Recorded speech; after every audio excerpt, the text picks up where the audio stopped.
You can't just make up stories in these interviews because they will drill down further and ask you the details of it. So you'll be caught bluffing out if you're telling those stories.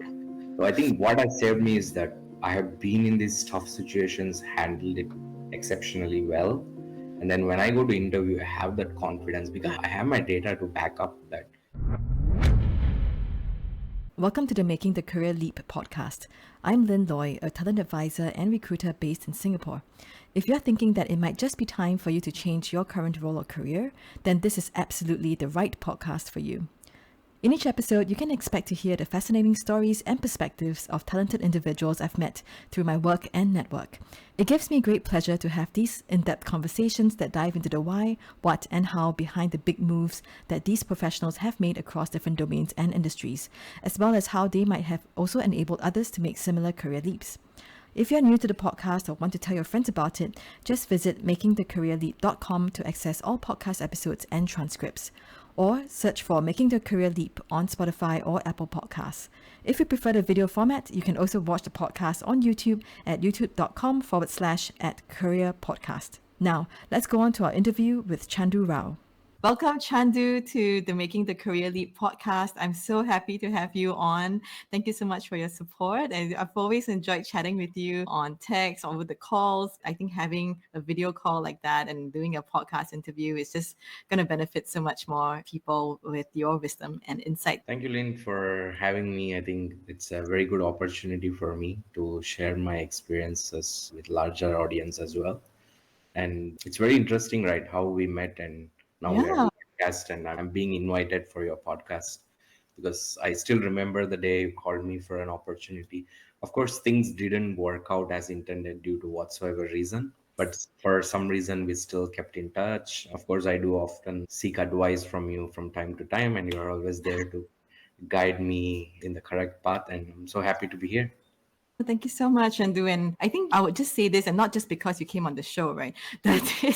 Is that I talk to so many candidates, and it's very rare, I think, to have the kind of rapport as well with some of the candidates who are not being transactional. I think not that the recruiters or candidates want to be, but sometimes the pressure of the work gets in the way and we are all just rushing off to do the next thing. But I remember you always had a sense of humor in the way you talk. You have a mastery of Singlish that gives me a very good hint of how long you've spent your time in Singapore and how much you've integrated and connected with friends, like just basically localized. It's so fun to have those kind of conversations, but I personally don't expect it all the time. But it's really very engaging, I think, to have that talent. Absolutely, Lynn. For me, of course, there are people who want it to be transactional. They just want to get over with it and then move on. I think our initial call, I also kind of sense that you're there for good, and of course, you want to bring the best candidate experience. Not everybody Yeah. stresses for it. For some people, I think they're being pressurized. That's it's just a quota or just another number to meet. Yeah. But you are very personalized and you give a lot of importance into candidate experience, which is very important. And I'm sure the organization you're working with is very lucky to have. Thank you, Chandu. But yeah, I believe you can tell us how you bring your passion to work. But I think I'm definitely doing this because it kind of resonates with me. I really like connecting with people one on one and finding out what they like to do and things like that, which is a reason also why I'm doing the podcast. I feel like there's so many things that we will do over our careers. And now, maybe more so than any other time, a lot of people are thinking about doing something new, whether they like it or not, whether it was voluntary or involuntary, unfortunately. That comes back to having them hear a little bit more about what people like yourself who have making all these pivots have done. I was just curious, maybe if you could start by sharing with us. This is the first question I would pose to the guests is what is one myth, right, about our careers that you found to be untrue? Sure, I think the most famous one, fresh grads out there or people trying to start their career, people have this misconception that you need to start great to have a great career ahead of you. That means you got to figure out everything when you Mm, start. But I think some people are fortunate they have that way, but majority of the people, it will take time for you to figure out what's your passion, what are your mm. drivers. And that's the biggest career myth I ever heard is you need to start great. I guess, now that you have gone through a couple of different roles and been around the block a couple of times, I'm just curious, like, how do you define great, right? What does great mean for you at this stage of your life? Let's say if you are looking at where you are or the best roles that you've had, how what do you think that comes to mind in terms of the definition of great? I think for me personally, when I started my career, I had a lot of aspirations. I want to be there, I want to be that, be this. So, my advice to everyone is that figure out what you really love to do each and every single day and try to strive towards that journey. Different people have different kind of expectations. So, for some people, titles are important, or being people manager, or earn some kind of money, or targets that they have, monetary targets. But for me, what is great is I really love what I do. It's because every day I interact with different set of customers who come from different industries. So I'm not really looking from a very narrow scope. I work with people from all sort of industries. So I'm abreast all the trends that's happening around the industry, and Yeah. that's what is really great for me. And having supportive leadership teams or people around you Yeah. just makes the work more fun, right? Because every day is a new challenge for you, and every day is a new interaction. So that's what I look at. But Yeah. there is no right or wrong in the process. Some people Mm. have different expectations, or some people have different mindsets. It's just along the way you have to figure out where you want to be and what you want to do. Otherwise, it becomes so dreadful, right? You don't know what you want. Every day you wake up and you're just practically working just for the salary, and then you're not enjoying what you do. So eventually, this will lead to burn, right? Great for me is having supportive people around, and those interactions that I have with the customers, helping them in their endeavors, making them successful. That's what is a great job for me. So I guess that's a great segue into this really interesting role. I don't know how many people who are listening to this have heard of customer success, and I think maybe you have that insight also to share with us the evolution of the customer success role, because it's quite a new term. It hasn't always been called customer success. It's got an emerging field. It's not definitely not customer support, but neither is it pure sales. But it's there's a very strategic intent behind customer success, and I'm just curious if you could share a bit more about how do you like look at the trajectory of how you ended up in this space. If you look at customer success, of course, the terminology is new and a lot of things are running towards it. But customer success is something, it's a newly coined term. Back in the days, they used to call it technical account managers or support account managers, because pretty much the software infrastructure was sitting on premise. So more technical challenges, and these guys were technically good. They were helping customers solve problems and all these sort of things. But then as we moved into the SaaS space, what has happened is that there is no need for on-premise infrastructure. That means as a customer, nobody has a leverage over me. It's everything is on the cloud. So that's why more companies you see these days are roping in customer success managers, is because they realize that getting new logo is equally important, but then retention is the key. So when you talk about retention, that's where customer success managers comes into play. That's why the Yeah. role has become important. That means, for example, you invest $1 million worth for the software. We want to ensure you use it. So it's not just a Not sitting on the shelfware. shelf. You're just Shelfware. keeping it Yes, that's somewhere. the term. It Yeah. becomes shelfware. You're just keeping it somewhere. When it comes to renewal, you're like, oh my god, I'm Then you gone. panic. So it's very easy to replace. So the Yeah. competition is so high. You Because I work in cybersecurity for more than a Mm. decade. There are so many cybersecurity vendors. Customers have a lot of options. They don't need to be bogged down like what they used to before. So all the more important, customer success is important because we want to drive the adoption. We want to ensure the customers are happy. These are the two main drivers. So once they are happy, they use our product, they use all the features. That's when they start to renew, and then the retention comes into play. Because Yeah. considering the current macroeconomic downturn and everything, so all of companies have cut down the spending. People have realized, software companies have realized that retention is very key, and for us to retain these customers, we need certain set of people with certain skill set to Yeah. ensure the customers stay engaged, customers are happy, and they continue to renew. I think that's a good sense of how the focus has shifted because of the technology, right? It has like also changed, and that also impacted the redesign of the role. But maybe for yourself, how did your career start, and then how did you end up pursuing this, something that I would say functionally, I think it's safe to say that you're a subject matter expert in customer success. It didn't start from day one. So what was that like for you in terms of your journey? Right. Like actually, what you told is absolutely true. I didn't start it from the day one. When I studied in Singapore, then upon graduating, I was just trying to figure out because I studied networking as my major in my uni. So upon graduating, I always wanted to be a network engineer, but Ah, okay. uh, I couldn't find right opportunities. I was doing internship with one of the big construction companies, and I was doing basically tech kind of support, network support Yep. kind of role. But then I realized that what am I doing here? Like I wasn't really that much happy with the role. That's when your earlier point, the myth is you need to start great. No, I didn't start that great as well. I started with networks and I figured out this is not really working out well for me. I was very much active in online space back in the days. People used to use this thing called IRC. So I used to be very Showing up active there. And I used to get involved with channels where they talk about hacking and all this sort of other stuff, which caught my interest. So that's when I started to pursue and get deeper into hacking and all this other cybersecurity stuff. And so happened that I was fortunate enough to place myself in Shinsei, which was my first cybersecurity job, starting my Mm, career off as a security analyst. From there, it took off, right? So I knew that after I joined there, I was really interested in it and I really loved what I do. From there, I mm, pretty much figured it out that this is what I want to do for the rest of my career. So I continued that path. But of course, I did spend some time in civil service as well. I used to work for LTAs during that time, ST or other public transport operators. They were my customers, right? So because we were mm. doing security operations and we are providing them as a service. So that kind of got me thinking that the interactions with the customers, understanding their expectations and meeting those demands.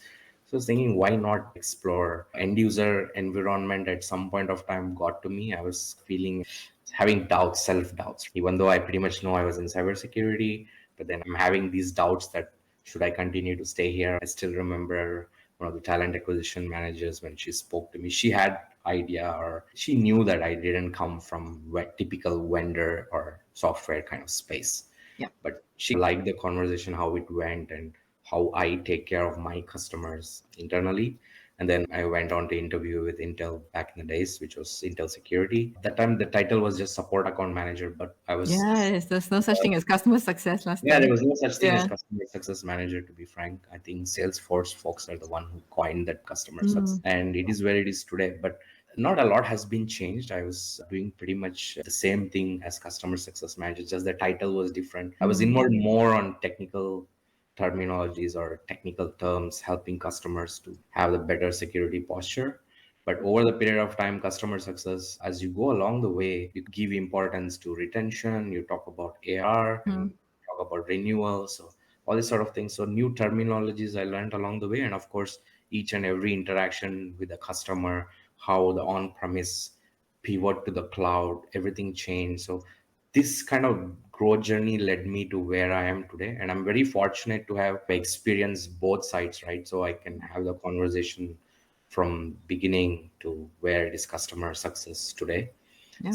I think still there is a lot of growth potential in customer success. If anybody have any doubts that, oh, am I really suitable customer success, I think you should give it a try because it's pretty amazing place to be in. More and more companies will actually look for customer success managers. Just because there's a job demand, don't jump into it. Find your passion and see whether is this your cup of tea, and the rest of it is you'll enjoy the ride actually. A couple of great points that you have is just that you found that it was a nice field and then you pursued and went into it. But for a lot of people maybe listening, they might be wondering, okay, so you sound like you have the technical abilities with the network engineer background. Is that really what got you that role in as a security analyst that brought you into this space? How did you make that pivot away from more backend support to doing that customer facing front? As a recruiter, I find it very difficult to convince hiring managers sometimes when the candidate does not have that background to gauge customers before. They are very reluctant to take that risk. Agree. I think some Yeah. of them have, some people do have predetermined mindset. If the hiring manager is technical, he would want somebody technical.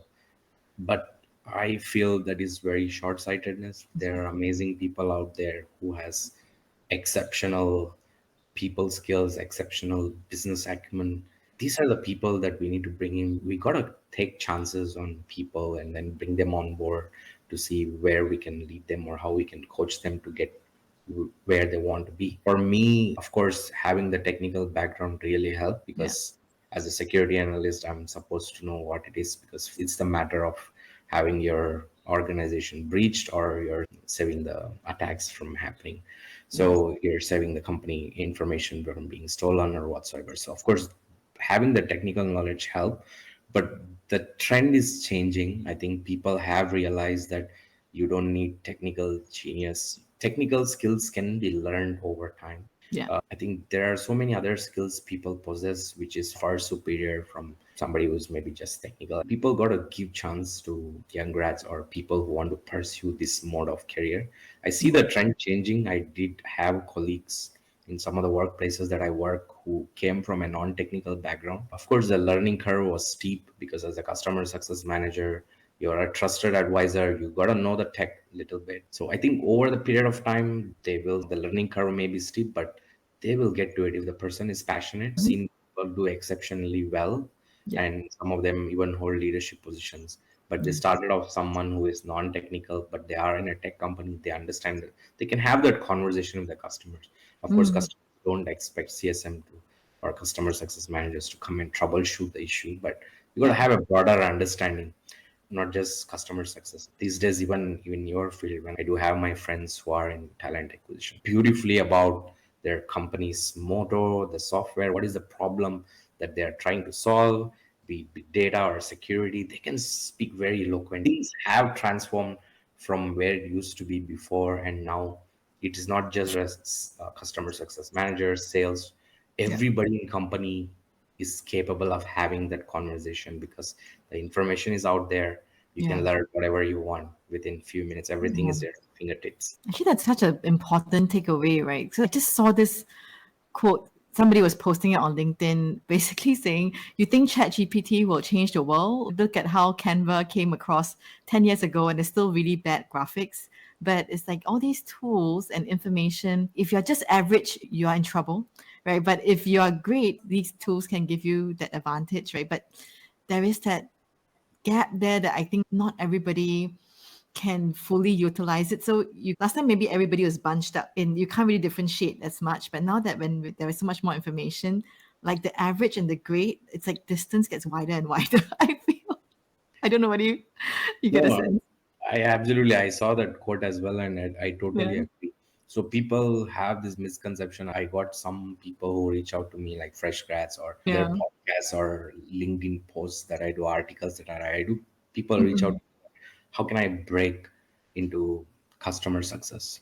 Yeah. Okay. It's like anybody can break into it. For example, if your wife or mother were to ask you to do a certain chore in the house, like just sweep the floor or mop the floor, you're gonna get it done in very fast, and you can get back to them telling that this is how you did it. And it's all about delighting people. It doesn't necessarily have to be external people. It Yeah. can be your internal stakeholders, the departments or other business units are coming and seeking your help. How do you manage that conversation and to ensure they Yeah. get what they want and they're happy about the whole experience of it, right? Is what is underlying of customer success. It's not just talking to your customers nicely and then you turn back and you're angry on your team members. That is not customer success. It's like the whole interaction life cycle of everything, how you interact with different people. That's what is customer success about. And it's not rocket science. It's not something that I possess and the other people don't. Actually, I would love to encourage people to take a plunge in it because Yeah. it has a great leap way going forward. It's going to be getting more and more important because companies are trying to see how they can be innovative, cut costs, automation, and all these sort of things. You don't have that those in the olden days where you have those physical servers and physical appliances. Those days are gone. So people have lots of choices. So how do you fight it out, and how do you retain, or how do you have that customer relationship skills? So those are really amazing. And I do learn each and every day from a customer success practitioner perspective. I do learn from a lot of people. When I go to a restaurant, Yeah. I see the interaction, and I learn from the interactions with the waitress or waiter, how they interact with me. Or if I fly and go to a hotel lounge, how Yeah. personalized they are. So Hmm. previously the customer success was pretty much only related to hospitality, where hotel is the only place where they respect you, welcome you, and then they're Yeah. so personalized. Other industries were like, they were like, oh my god, Whatever. yes. That has changed. So people Yeah, are getting used to being treated well, being treated with respect, and that's of true. course the whole Yeah. relationship journey. I was gonna ask you, if looking at yourself again, and don't feel like you need to be humble or anything. I think it's actually quite difficult, I would say, for somebody with a technical background to be very engaging and customer facing. So there are some strengths and superpowers that I'm sure your interviewers saw in you and when you made that transition. But looking back, what do you think maybe the younger self that you had when you were going to this field, perhaps one of the things that you felt the interviewer picked up on that gave you that opportunity to do this, right? To pivot into this area. And are they the same strengths that has helped you to grow in this space? Yeah, I think for me, the most important is empathy, being empathetic to Oh, people. That has helped me a great deal. There was one instance where one of the interviewers was super nasty to me. oh Uh, my gosh.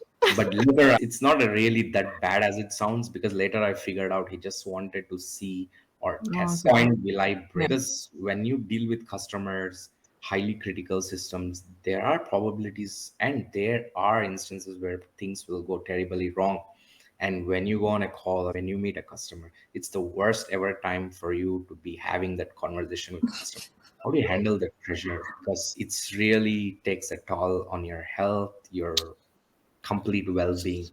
But as long as you're focused on what is the direction that you're heading to, and solution is key that you're driving towards, forget all the idiosyncrasies or human nature behavior, then Yeah. only you will succeed.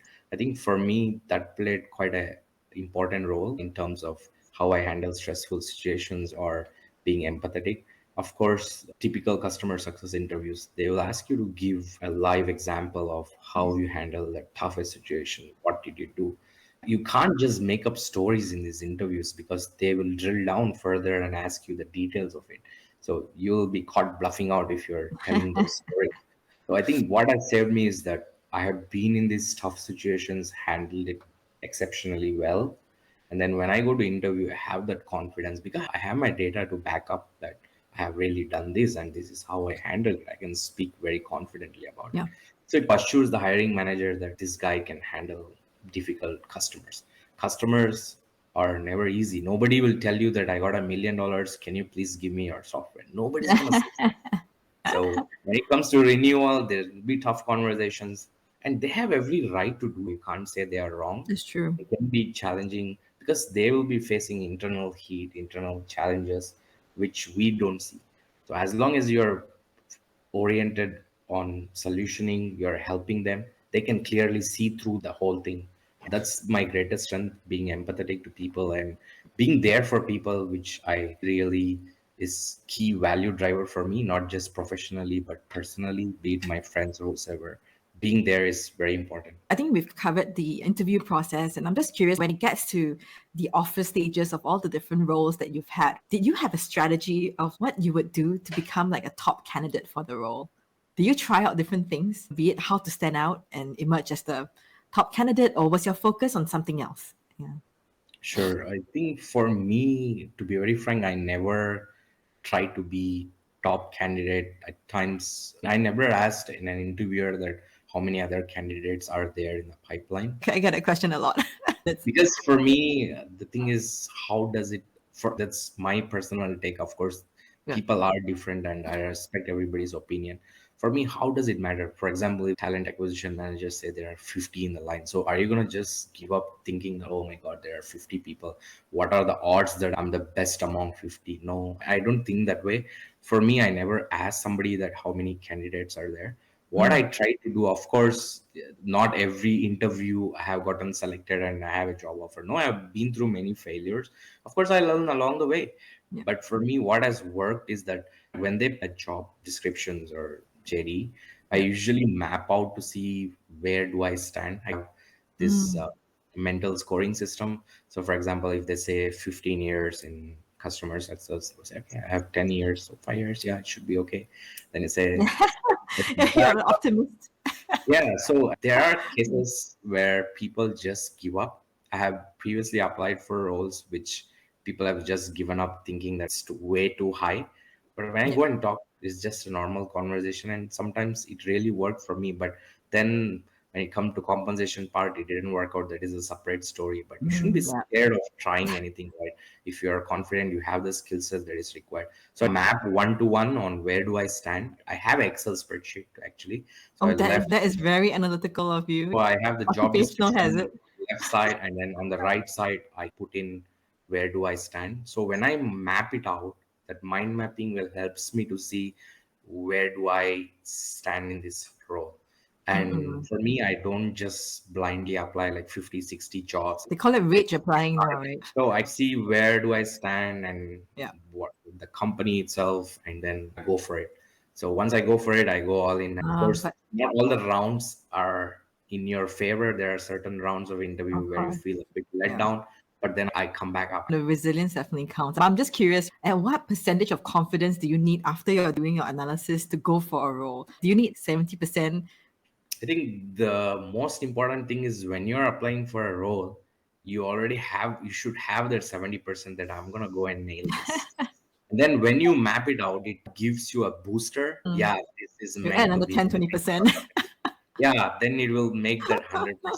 So Yeah. 70% you're confident of skill set, Yeah. the thing that you have gone through in your career, the experience that it has taught you. Then mapping out gives you that extra booster to make it I that like 100. that. And you're like, okay, this is mine. Yeah. It's like you So have to first to sell it to yourself first yeah, before you can get it. If you like go in with only like 70% of confidence, it's not really going to be very helpful to get you the outcome that you're looking for. But if you're going in at like 100% because you've really sold it to yourself, I can do this, right? You see all the data points in front of you and like, okay, I can go do it. And the outcome is actually probably going to be a lot more positive. Yeah. the greatest thing that I learned is don't just assume that you're the smartest and whenever you go in and talk Yeah. you're gonna get it. No, just take it as, for me, interviews are more like conversation. I do ask a lot of questions from the interviewer to know more about the Yes. culture, Yeah. what they did in their company, and if they're doing a backfill, what happened to the previous person, when was the last time that anybody in your team was promoted to something else, Such the a good question. yeah, Yes. what is the possibility? Because interview is a two-way process. Gone are the days where you just sit and listen to what the other person is talking to you or questioning. You Yeah. have equal right to know about the company because you're making a big decision, right? It is not just like buying a piece of candy, eating it, and throwing away the wrapper. No, it's not so simple as that because No, you as didn't you breathe it progress in in day in, career, day you got a out. lot to Yeah. think about. Those questions are very important. For me, I tell myself mentally prepare that this is going to be a conversation. It's not like somebody is asking me questions and I'm answering. Start of my career, of course, I was very shy, very timid. I used to wear a tie and I was like, okay, yes. But over Yeah. the period of time, with the exposure that I got, interactions with the people has given me that confidence that I will take it as a conversation, regardless of exec interviewing me, manager, or Yes. treat everybody equal, to be frank. Yeah. So it may be Yeah. my peer. I give him the equal due respect and want to know more about. Tell me a day, like, how do you feel? What do you typically do in a day? And when was the last time you were trained or you went for a training? You really loved it? All these sort of things. So it's more of interaction, not much of it's like a school teacher setting. Yeah, that's the thing that you can't teach a person. And I really hope that people who are watching this, they can just see how at ease you are, right? Because when we are having a conversation with somebody, there's always two tracks happening at least, right? There is, yes, I am listening to what Chandu is saying and how he's relating the experience.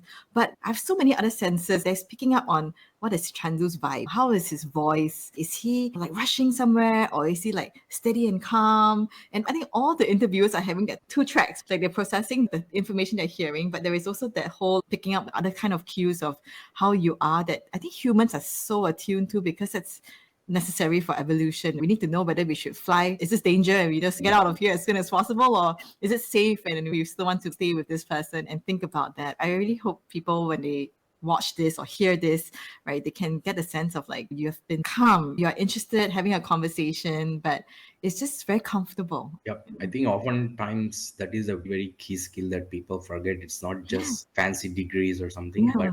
Yeah. for example, if an interviewer comes to interview you, you don't know what his day has been like, right? You don't know Yes. what is he going through. Always give that benefit of doubt. As long as you put him in a better mood or a better mind space when he exit the interview, Yeah. your chances are there. He will still give you a chance. Yeah. But of course, after that, you go through many rounds, and then it's all based on your capability Mm, and how you manage the conversations. But I think absolutely. what you told is 100% true. You should be eager to listen, Mm, participate in the conversation. And of course, you do not know answers for every single thing that they yeah. ask. Not possible. Even Yeah. I also don't know. So when I interviewed for my current company that I work with, people asked about some of the stuff that I didn't know. I just said that clearly that I do not Yeah. have that exposure until now Yeah. in my career. But given the opportunity, I will have the exposure and I'll Yeah. pick it up. And these are the technical skill set that I have, which is related to this. You map that and you say Mm. that I can pick it up at a much faster pace. But I was very clear that I do not have exposure in it. Yeah, the mapping exercise is definitely very helpful. I think I hope people will practice that after hearing this. Really appreciate your time, Chandu, and I think we're more or less coming to the end of the conversation. So I'm just curious if there one like key lesson from your experience that you want listeners to take away from today's conversation. Does anything come to mind for you? I think it's much more than one, if you Yeah, don't go mind for me. it. So the first thing is don't think that you got to always make the right choice first when you Mm, start the career. yeah, Takes time for people to figure out what they want to do, and never be pessimistic or just oh what kind of job I have or something like that. So just be positive because a lot of people are watching you. Even when you walk down the office floor, you may think that you're being negative, but people can pick up those vibes. yeah, So yeah, always have that positive outlook no matter whatever you're going through, and have that support system in the office as well, be it your colleagues or friends. It's very key for your this one. And currently, whatever the macroeconomic conditions mm, is, we see a lot of sad things happening like layoffs and all those kind of things. So yeah, mental health is very important. Please give a yeah, lot of importance to it. Exercise or eat clean and have that support or bond with your loved ones, which will give you all the courage and encouragement. And even if you don't get selected in a particular interview, that doesn't mean you're bad or you're wrong or no such thing. It's yeah, just that you didn't suit those requirements. There will be places where your requirements will be more yeah. suited or you will flourish. So always bear that in mind. Thank you so much, Chandu. I think that's wonderful. And I know you'll continue and get to do a lot more sharing on LinkedIn, some of your thoughts and things like that. And is that the best place that people can also follow what you're doing and that interact with you on that platform? Yes, that's the best place Yeah. to reach out to me. And LinkedIn is a very powerful tool if you use it in a right way. Yeah. Of course, expressing your opinions, which is helpful for others, is always important. Like a normal, like Instagram influencers, just post the content or post something which other people may find useful. I Yeah. have I have got a lot of people who have added me from different countries. I've been asked to host a podcast somewhere in Africa talking about cybersecurity, Oh, nice. cybersecurity career. Yeah. So I did that. It was really good. But so when you have that open intent to help out for you looking out for the greater good, Yeah. everything will come and fall in place. It's funny, right? Like it's to get to a best outcome for yourself is actually by helping others achieve what they want, and then you don't have to worry about yourself, right? Because you'll be taken care of along the way in Yeah, that process. absolutely. As long as you Yeah. have the willing heart to go and contribute to community in some way, not Yeah. just, I've done that, I have everything else, and I'm gonna relax. No, I mean, just share your knowledge and never be shy of sharing people's your experiences, and it can resonate. there's so, like billion of people in the world, whole world. I think your stories or your views resonate with a lot of them. So think about it. It's not Yeah, just Singapore or any related to specific country. it's So true. yeah, Thank you so much, Chandu. Really appreciate your time. And that's this. I think we definitely need to get a kopi or a teo, teo for me. absolutely. I think We can, before we end up, I have a very important question. yes, yes. I know you're doing this for a greater good, Lynn, and I really appreciate taking you time off from your busy schedule. I know how busy you are, but you're still taking time. Likewise. But what is that one thing that keeps you driving to making the career leap? You start working on it and then you work regardless of the outcome. So, what is that Yeah. one thing that is driving you now? I think that for me, maybe at the core, there is a gap I feel in terms of because I do this every day. I talk to candidates every day and the hiring managers. And in terms of the people that I meet, it's not that they're not talented, but really there is only one job opening usually at the end. And I think sometimes a lot of candidates, they might not get a sense of how keen the competition is. It's not that they're not good, right? It's just that there is a lot of things that the hiring managers or the recruiters they are looking for, the other interviewers who are key stakeholders. So I think it's a matter of like exposure, to really understand, not don't just type into chat gpt, okay, how do I get a job, right? And then they spit out the answer and they're going to get a job. That's really not how it works, right? But like listening to people like yourself who have really that experience in a particular field especially is, I think, is super helpful. And on a personal level, I've always enjoyed having conversations with people. So this is like a dream come true in a way. I remember like when I was younger in school, I just thought to myself, oh no, I'm in trouble because I have no idea what I want to do for a career, but I just know I enjoy interesting conversations. And after I've tried out a couple of things, like you said, it turns out that being in like a talent space, right, be it talent management, talent acquisition, HR, it gives me the opportunity to do that. So sometimes the thing about having a dream is when you have that dream, then you got to go do it. This is completely out of my comfort zone. I know you'd be really kind to say before we started that you thought I was really confident, but this is also out of my comfort zone. But I really feel like that's something when you have the opportunity to do what you want to do, then you got to do it. Yeah, that's why I'm doing it. Thanks, Lynn. It's very noble, and you are really a pro in hosting podcasts. I would like to end with that. And thank you for having me. Chandu. All right. So they have a wonderful rest of the day. And yeah, definitely we'll be in touch in person and have that coffee. Sure. Thank you, Lynn. Bye bye. Thank you. Bye.